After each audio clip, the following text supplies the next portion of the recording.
Hey everyone, it's me Arthur Cade and welcome back to the final episode of Behind the Velvet Rope Live in 2016. I think we can all agree that this was one crazy year, and I'm going to be breaking down the top stories of 2016 with Variety contributor Sade Spence. We're also taking you to the red carpets of the most anticipated films and TV shows of the holiday season. Here's a sneak peek. On this episode of Behind the Velvet Rope Live, it's our holiday movie preview and we chat with the stars of Sing, 20th Century Women, and A Monster Calls. The countdown to 24 Legacy has begun, and we talk with the cast about making the beloved series bigger and better. We have a Very Melo Christmas with NBA superstar Carmelo Anthony. The ladies of London invade America and join us in our studio for a candid chat. Rising country star Kane Brown joins us backstage at The Today Show. Variety contributor Sade Spence joins us to discuss the biggest pop culture moments in 2016. All that and more on Behind the Velvet Rope Live. Alright guys, so what happens when you get some of Hollywood's biggest A-list stars and put them in an animated movie that's like American Idol? Well, you get the biggest blockbuster hit of the holiday season, and it's called Sing. I chatted with all of them on the red carpet. I could call this film unanimous. It's fun, it's human, it makes you think a little bit. The kids love it. As an adult, I loved it. It's really a unanimous viewing. I mean, there's nothing, I found no holes I could poke in it. It's really, really fun. It's really a family movie. It's a movie that, it's great for kids, but it's got a lot of adult humor in there, and it's a movie I think about kind of like really believing in yourself and becoming the best version of yourself and not being afraid to kind of fail, take a big risk and put yourself out there, and that you can kind of, with the love and support of your friends, can really create something awesome for everybody. So it's really a heartwarming movie. I think, it's in the same tradition as Minion movies, and it's just a great family film, but it also has stuff that parents will completely relate to. My character has 25 kids who just overwhelm her life, and she just always has her dreams, She never gave up on being a singer, so she gets that chance in the movie. What are people going to take away from this movie? Well, I mean, to pursue your dreams. I always say, my passion is bigger than my fear. To me, this movie is every bit of that. It's so many different stories and journeys in this film that's told through animals and animation, but it's speaking of real things like, you might have a house full of kids, you might have another job you have to work, or someone you have to take care of, and you can't seem to get to that dream that you know what I mean? Sometimes you can get deterred from those things, but somehow all of these people are on a similar path with a similar passion and journey, and they still achieve and make time to achieve their goals and dreams. I do think it emotionally is like a very resonant movie for all types of people, whether I play opposite Reese Witherspoon, who's like a housewife who wants the opportunity to get out and express herself and have the opportunity to do more than just be a mom at home, and it really pays off, and for a lot of the characters it really, you watch their journey, and I think it's quite gratifying for the audience. It wasn't enough to get one great singer with Jennifer Hudson. They had to bring you into this, right? How cool. When you get the call that you're going to be in a movie with all these incredible stars, what's your reaction? I mean, what's crazy is I knew that Matthew McConaughey was going to be in it, but when I signed on, it was very bare bones. There wasn't a lot of these incredible actors. So I was just, every time they would release a name, I was like, wait, what is going on? There's so many people in this. And it really is a huge honor to be alongside all these really seasoned actors, and I'm just here for the first time. So I learned a lot just from this alone. I got to tell you, Sing is one of the most fun movies of the year, and it's in theaters everywhere, so go check it out. Another movie that's getting incredible commercial and critical buzz is 20th Century Women. It stars soon-to-be 5-time Oscar nominee Annette Bening, who plays a mother in 1970 San Diego raising their child. It's based off of the life of director Mike Mills, and I chatted with her and the stars all about it.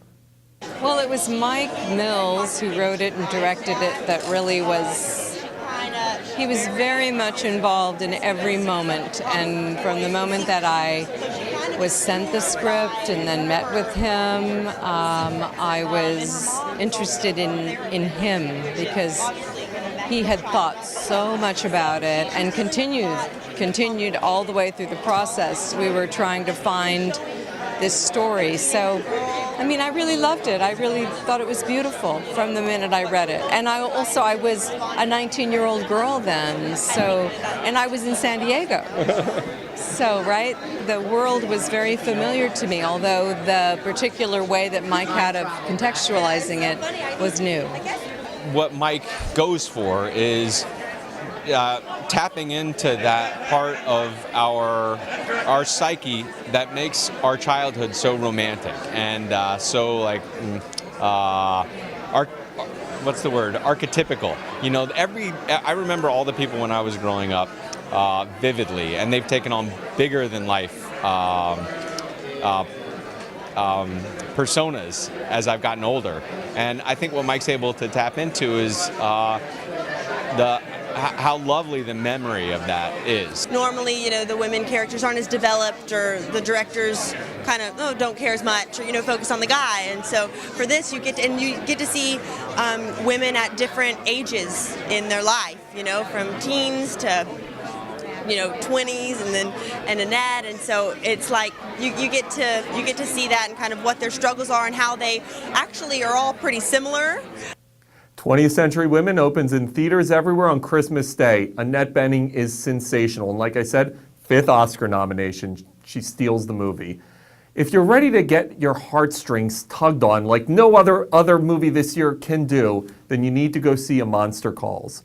It details a child who's dealing with grief as his mother, played by Felicity Jones, is dealing with a terminal illness. He befriends a fictional character played by Liam Neeson, and Sigourney Weaver, another sci-fi queen, plays his grandmother. I chatted with Felicity and Sigourney all about why this movie meant so much. Check it out. When people see A Monster Calls, what do you hope the main points and feelings they take away from this movie are? I hope that people are moved by it, but also I hope they feel some sense of catharsis after watching it, because it deals with things that everyone has to deal with at some point in their lives, with loss, but I feel like it does it in a very special way. It was a startling and very moving children's book, and the script certainly tells that story, but I think in a richer way. And I think, it's a tiny little cast. Lewis McDougall is brilliant as the boy, and the relationship he has with Liam Neeson as the creature, as the monster, is very, very special. And I think it's one of the most, original movies I've ever been a part of, and I think it'll actually be a very good movie for a family to see together, because so many families are touched by illness, and it's great to have a way into that subject to kind of reassure children that this is part of life. You are the all-time queen of sci-fi, and the young lady who's right behind you, Felicity Jones, is about to enter that realm right now. Is she? She is. She's got a little movie called Star Wars coming out. What advice would you give her as she enters the universe that you have dominated for so many years? Felicity doesn't need any advice from me. I think she'll continue to do what I've always tried to do, which is it's fun to do the science fiction. You approach it the way you would any job, but then you go back and you do a movie like A Monster Calls. So, you don't stay in any one genre. You leap about. A Monster Calls opens in select theaters December 23rd and then expands nationwide in January. Go see it and bring a box of tissues. I was just crying like a little boy. 2016 is coming to an end. We have 9 days left, and I think we can all agree, what the heck happened this year? Well, I've got variety contributor Sade Spence joining me in studio, and we're breaking down the top stories of this year. Yo, what up? Hey, how are you? How about this year? Insane, right? The burning dumpster? Yeah. That's a hell of a way to describe it. It's been crazy. It's definitely been crazy. Hectic. We've broken down the top 5 stories of the year. We're going to be going through all of them. But before we get to the top 5, we have 2 honorable mentions. First, Leo. Leo. We're so proud of you, finally. Right? It's like our child won an Oscar. It's like we're all his parents, right? Yeah, and all those memes that he had to look at for so long with him never winning the Oscar. I'm so happy for him. It was well-deserved. Well-deserved for sure. Why do you think we love Leo so much? Well, I know I have my reasons. They're probably very different from my reasons. Super dashing, but I think he's honestly very talented. You've seen him all the way from Romeo and Juliet from Baz Luhrmann's movie, and I think he just progressed from there into this very seasoned professional, great actor who can capture so many different types of emotions across so many different types of films.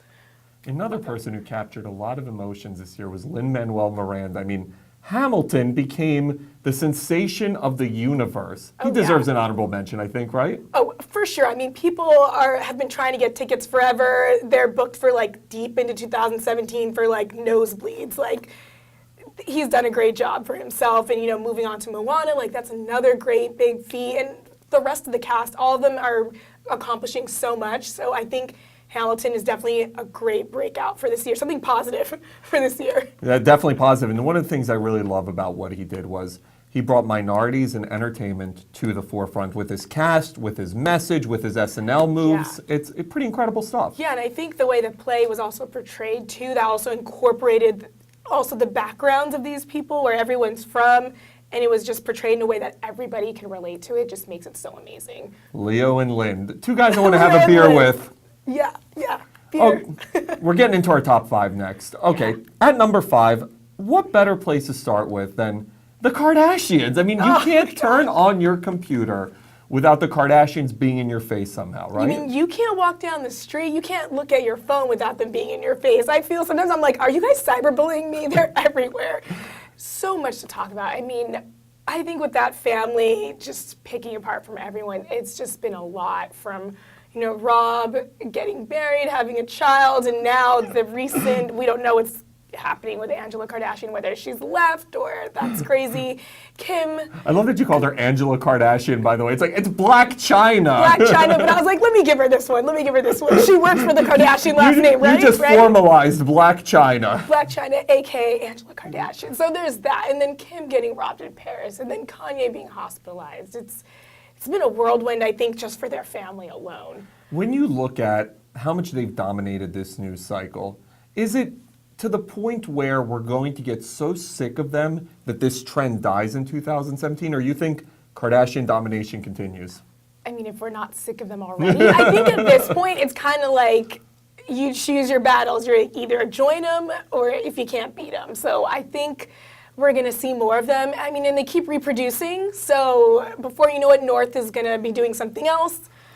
I love North, so I'm like, please launch a clothing line, and I will talk about it all day. I mean, Kris Jenner is a genius of geniuses. Oh, yeah. She's got, with North and Saint and Dream, she's got more coming too. Reality shows. She's going to be producing reality shows. We're never going to ever get rid of the Kardashians. Nope. We also, at number 4, speaking of Kardashians, one of them really did some great stuff this year because we saw the rise of the supermodel, the new rise. I mean, you hark back to the age of Cindy Crawford and Claudia Schiffer and Turlington and McPherson. We're back there again, but it's a whole new crop of them, and one of them is a Kardashian, Kendall Jenner. We have the Gigi Hadids. Ashley Graham brought in a whole new trend. What happened with this supermodel trend this year? I think it also took on a very different form because these women that you've just named, I think they're also very influential in a different form. They didn't just groom themselves as supermodels. I feel like a lot of them have come up in the limelight or somewhat related to somebody else who has either worked for their fame or they've worked for themselves, like Ashley Graham, and I think they also represent something new for the supermodel. I feel like in the past I would look to Naomi and be like, I probably can never get there.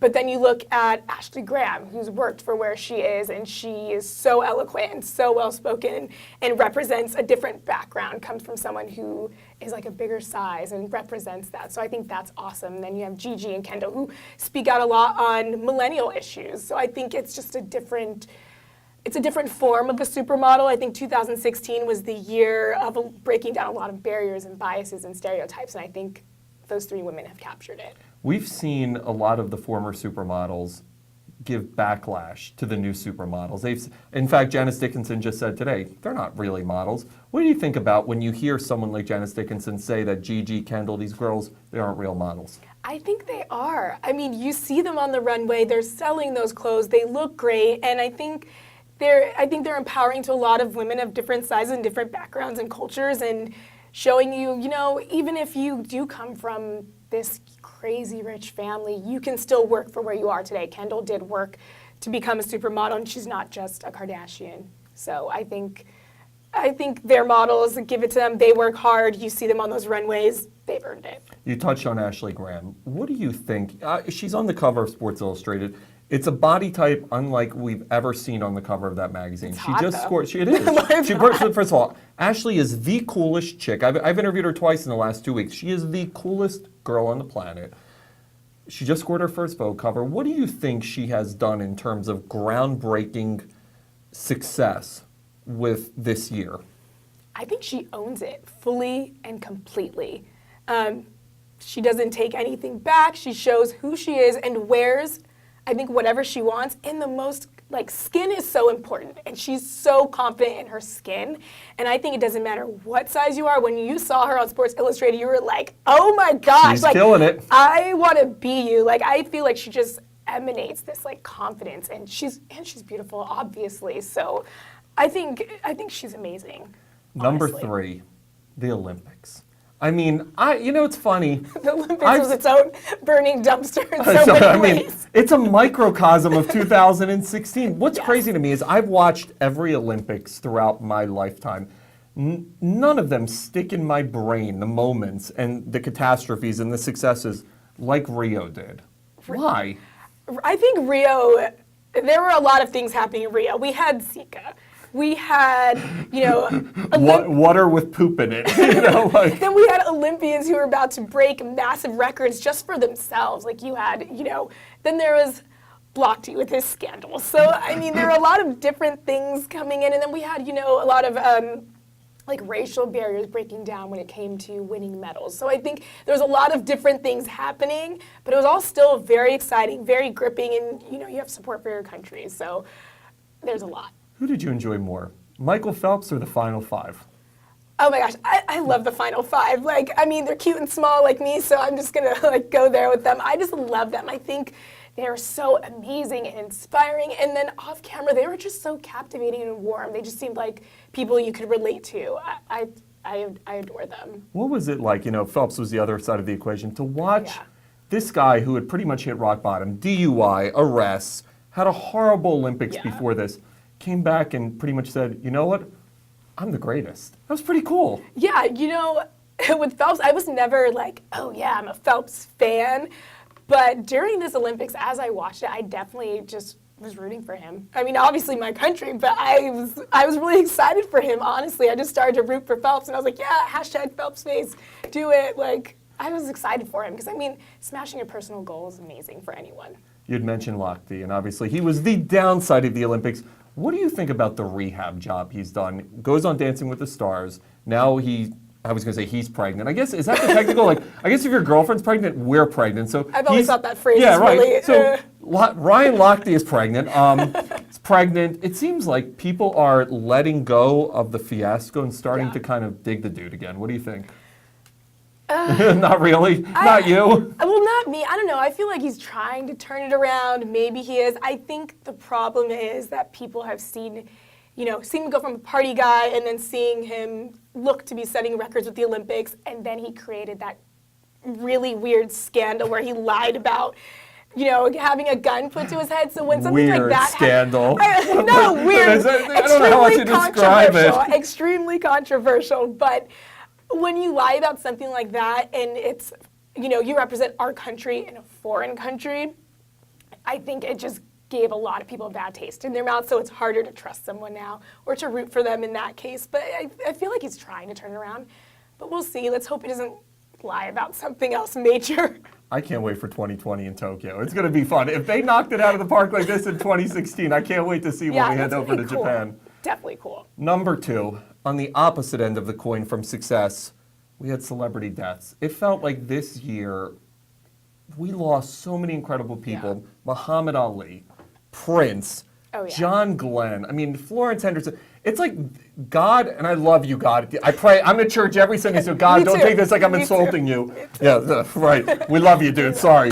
But it feels like from every single arena we lost an icon, right? No, definitely. And I feel like it definitely hit hard for a lot of people just across the board. There's so many greats. And, I feel like especially for me, losing like musical icons, because I grew up hearing, David Bowie. I grew up hearing Prince. My mother grew up listening to them too. So losing those people, and you listen to music all the time. You listen to music at parties, different stages of your life. So I feel like music especially hits really hard when you lose somebody that their music resonates a memory within you, whether it's a birthday or something like that. So I was really sad and hurt by those, and I think it really hurt the world too. It feels like every year I watch these in memoriam segments on award shows, and like, holy cow, we lost a lot of great people. This year felt more aggressive than any other year. I mean, Alan Thicke, who I just interviewed, I haven't even talked to you about that, by the way.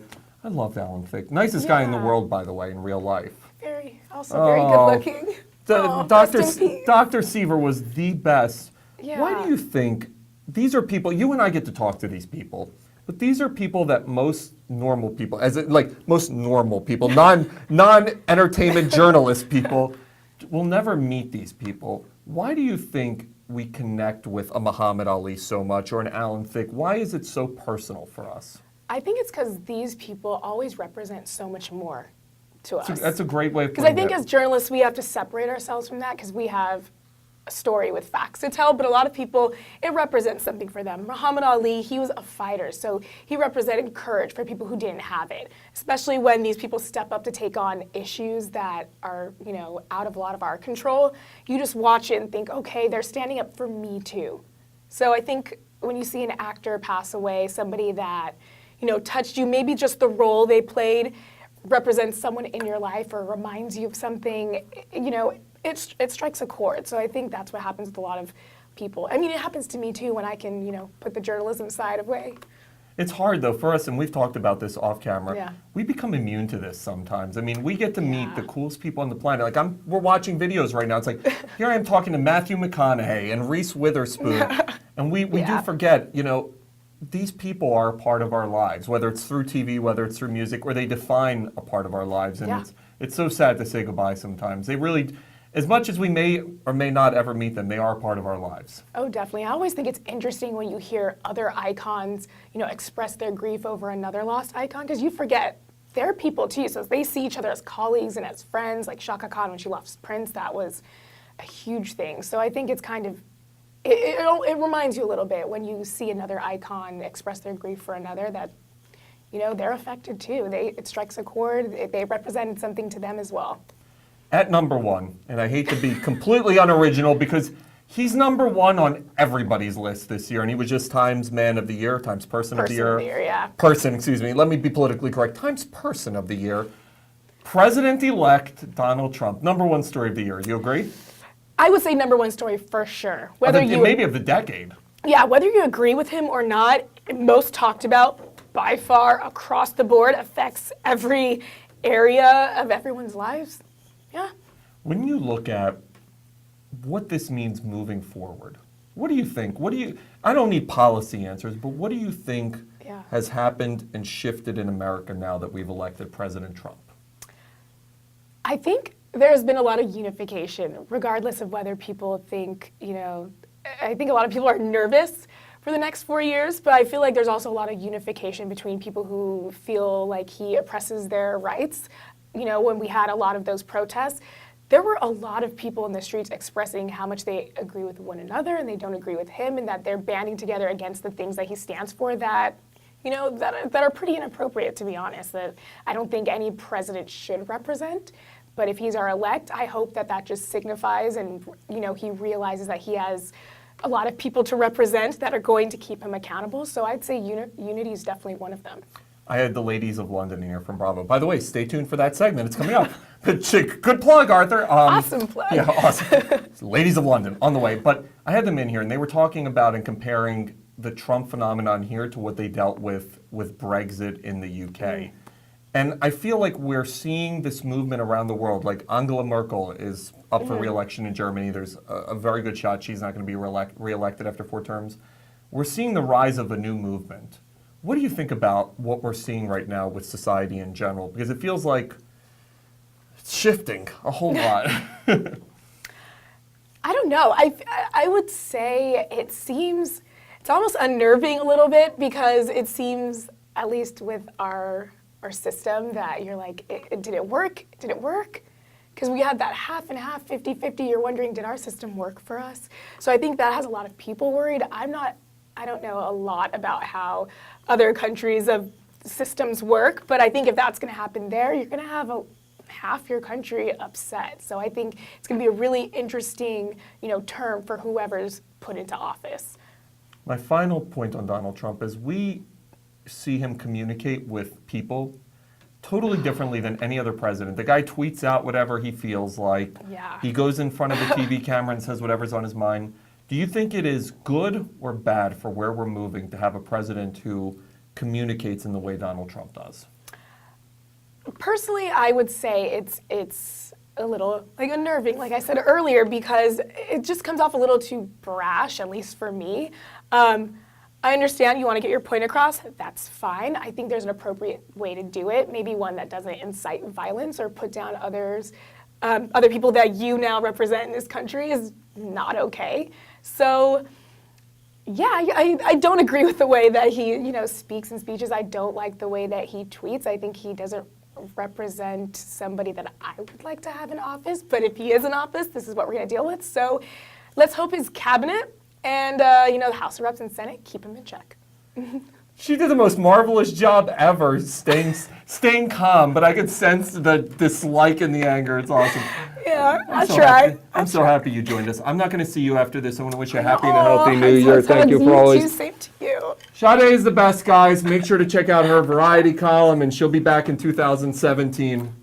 Open invitation for this young lady. All right, guys, so we're shifting away from 2016 and getting back in the holiday spirit because we're having a very mellow Christmas with NBA superstar Carmelo Anthony, who held a private screening of Sing through his Carmelo Anthony Foundation for Underprivileged Youth. We chatted with him all about the work the foundation is doing and his thoughts on the tragic passing of Craig Sager. We cater to underprivileged communities, sometimes, single parent homes and poverty-stricken areas, and we just here to kind of just give hope, to these kids. And like I said, we started Court for Kids, where we donate basketball courts, we refurbish basketball courts. So far we have up to 14 between New York and down to Puerto Rico. And this is another thing that we do, a very mellow Christmas. We have a very mellow Thanksgiving, a very mellow New Year. It's just a very mellow year for us. To be able to do this in your hometown, to give back, what does it mean to be a New York kid, being able to give back in New York? Well, that's a win-win situation. I mean, sometimes you can, be in a different city and giving back to, other communities. But I'm in a fortunate situation where I can give back to some of the communities that I know, I've been around, I've grown up in, and it's always good to give back to your own communities. Craig Sager, we lost one of the greatest last week. Every player seems to have unique stories about him. What did Craig Sager mean to you? I mean, he was a guy, for me, just watching him, kind of transcend the game of basketball, and not even the game, but, sideline reporting, the way that he did it, his style that he did it in. We used to always laugh and joke about it, his flashy suits, but that was who he was, and I think everybody accepted that about Craig. Well, the Super Bowl is quickly moving towards us, and it's in Houston this year, and it's on Fox. So what better way to roll out one of the biggest shows of 2017 than premiering it right after the Super Bowl? That's what Fox is doing with 24 Legacy. It's bringing back its beloved franchise with a whole new world, whole new characters, and whole new danger. I caught up with the cast and they told me what to expect.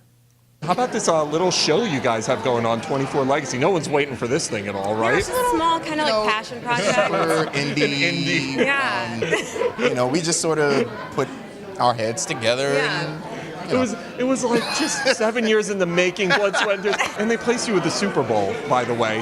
That ain't bad. Talk about hitting the lottery. yeah, they kind of gave us that little vote of confidence, which is great. I mean, Fox has been so supportive and collaborative too with all of us throughout this whole process. So it's just been really good. It's just been fun, and we've been kicking it.